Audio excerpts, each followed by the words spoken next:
दिन्छु मुखा दिन्छु भन्दैसँगै चम्किन्छु अनि समाउँछु मलाई च्याप्छु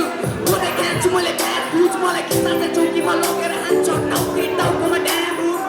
maar मेरो यस्तै हो कोही गुज्रेको म 3 वर्ष रिहा छिरे कोही सुध्रेको हो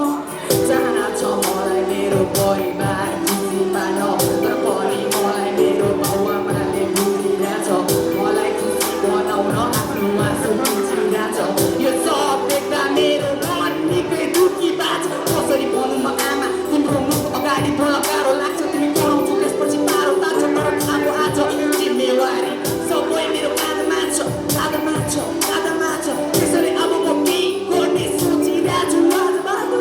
के गर्ने आछ त्यसरी हाँसेर बाँच्छु आफ्नो जिम्मेवारीलाई म आफ्नै काँधमा राख्छु मलाई राम्रोसँग थाहा छ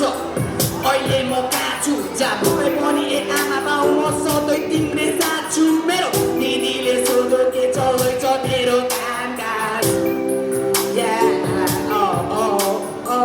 आमाले भन्छ बाबु के छ तेरो हाल खबर